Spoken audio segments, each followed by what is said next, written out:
crackled through Port-au-Prince, but this time it was the alleged assassins under attack. As bullets slammed into the concrete walls around the group, one fighter called his sister. He told me they were in a house, she says, under siege, under fire, and fighting. She added he's not a killer. Just 36 hours after a group of more than 24 Colombians and 2 Haitian Americans allegedly assassinated a president, most would either be detained or declared dead. This is how that happened, according to a source with knowledge of the operation to track them down. Nighttime video from around the time of the president's death quickly went viral, where you can hear a suspect claiming there was a DEA operation ongoing. Later, a convoy of 5 cars can be seen leaving the area with ease, but down the road, a trap was being set. As the convoy traveled down Kenscoff Road, a roadblock was ready. Heavily armed security forces would not let them pass without a fight. Arriving and seeing they couldn't go any further, the convoy stops, part of which you can see here. Our source says the suspects jumped out and saw this building across the road. They raced toward it, immediately taking the stairs to the 2nd floor.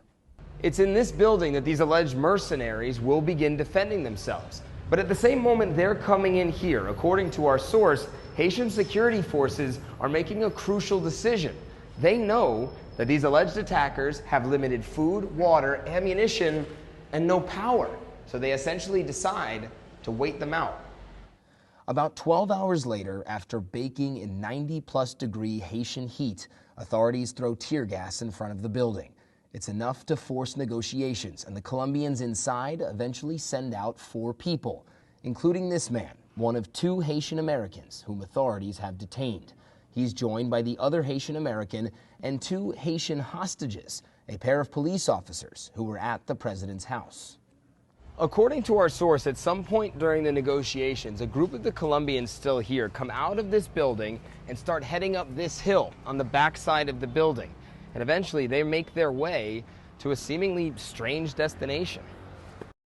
Just about 100 meters up the hill from the building lies the Taiwan Embassy. Our source thinks the Colombians went there because it wasn't an easy place for police to enter, given its diplomatic immunity.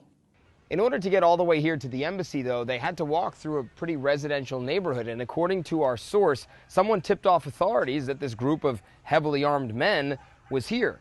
When they arrived at the embassy, they found a largely empty building except for 2 security guards, whom they tied up.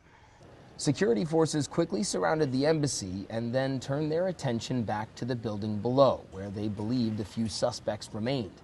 It was time to go in.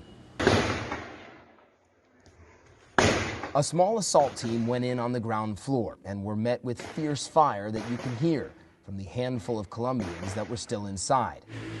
The hour-long firefight shattered windows, scarred concrete ceilings and walls, and in the end, the government says at least 3 Colombians died in the fighting.